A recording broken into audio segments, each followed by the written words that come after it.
કલયુગમાં જે સહન કરશે તે જ સુખી થશે. કાળ સારો પણ હોય અને ખરાબ પણ હોય. સારા કાળમાં સારા માણસો વધારે હોય અને ખરાબ માણસો થોડા હોય.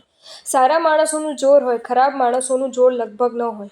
મોટા ભાગે સમાજ ઉપર વર્ચસ્વ સારા માણસોનું હોય. સારા માણસો પાપના ભયવાળા અને પુણ્યની રુચિવાળા હોય. તેઓ હંમેશા પાપથી બચવાનો પ્રયત્ન કરે અને પુણ્ય કાર્યો કર્યા વગર રહે નહીં. ખરાબ માણસોને પણ પાપથી બચાવવાનો અને પુણ્ય કાર્યોમાં જોડવાનો પ્રયત્ન કરે. તેમની વૃત્તિ પણ સારી હોય અને પ્રવૃત્તિ પણ સારી હોય. તેઓ પોતે દુઃખ વેઠીને પણ બીજાને સુખ આપવાનો પ્રયત્ન કરે. પોતે પણ સુખપૂર્વક સમજી અને બીજાને પણ સુખપૂર્વક જીવવા દે. તેથી સારા માણસોને સહન કરવું પડે એવું કોઈ ખરાબ માણસો કરી શકે નહીં. ખરાબ કાળમાં ખરાબ માણસો વધારે હોય અને સારા માણસો થોડા હોય. મોટે ભાગે ખરાબ માણસોનું જોર હોય, સારા માણસોનું જોર લગભગ ન હોય. સમાજ ઉપર વર્ચસ્વ દુષ્ટ વૃત્તિવાળા ખરાબ માણસોનું હોય. ખરાબ માણસો પાપના ભય વગરના અને પુણ્ય કાર્યોમાં અરુચિવાળા હોય. તેઓ હંમેશા પુણ્ય કાર્યોથી દૂર ભાગવાનો પ્રયત્ન કરે અને પાપ કાર્યો રાજી થઈને કરે.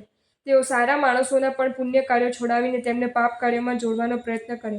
તેમની વૃત્તિ પણ ખરાબ હોય અને પ્રવૃત્તિ પણ ખરાબ હોય. પાપ કાર્યો કરાવીને તેઓ પોતે પણ દુઃખી થાય અને બીજાને પણ દુઃખી કરે.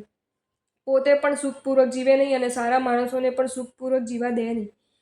બીજાને દુઃખી કરીને પણ સુખ મેળવવાની દૃષ્ટ વૃત્તિવાળા હોય. તેથી તેઓ સારા માણસોને વિના કારણ ડગલે ને પગલે અનેક રીતે હેરાન પરેશાન કર્યા કરે.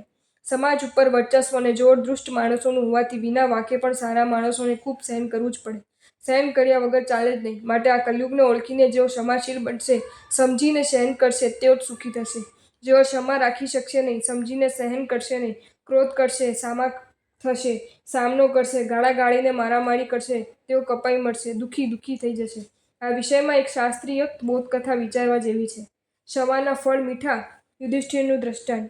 પાંડવો વનવાસ સેવી રહ્યા હતા તે વખતની આ વાત છે. તેઓ જંગલમાં ઝૂંપડી બાંધીને રહ્યા હતા.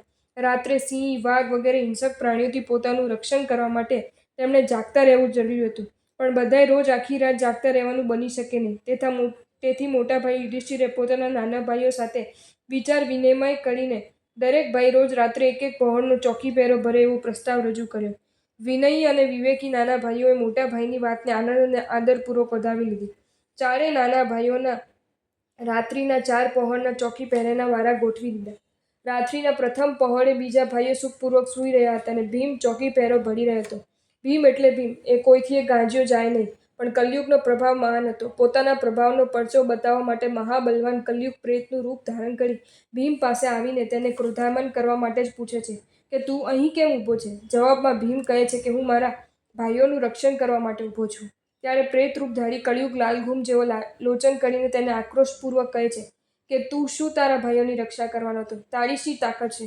તું જોતો રહીશ ને હું હમણાં જ તારા ભાઈઓને હણી નાખીશ. મહાબલવાન ભીમ પોતાની નજર સામે જ પોતાના પ્રાણથી પણ અધિક પ્યારા ભાઈઓને હણી નાખવા સુધીની વાત કેમ સહન કરી શકે? તો જગતમાં એની પ્રતિષ્ઠા પણ શી રહે? પોતાની નજર સામે જ પોતાના ભાઈઓને હણી નાખવાની પ્રેતરૂપ ધારી કલયુગની વાત સાંભળતાની સાથે જ ભીમનું લોહી ઉકળી ઉઠ્યું. એના અંગે અંગમાં કાળઝાળ ક્રોધ વ્યાપી ગયો. આંખો અંગારા વરસાવવા લાગી. ભીમ ખરેખર ભીમ બની ગયો. કાચા પોચાનો તો એનું દર્શન થતાની સાથે જ ક્ષણવારમાં પ્રાણ નીકળી જાય એવી ભયાનક એની મુખાકૃતિ બની ગઈ.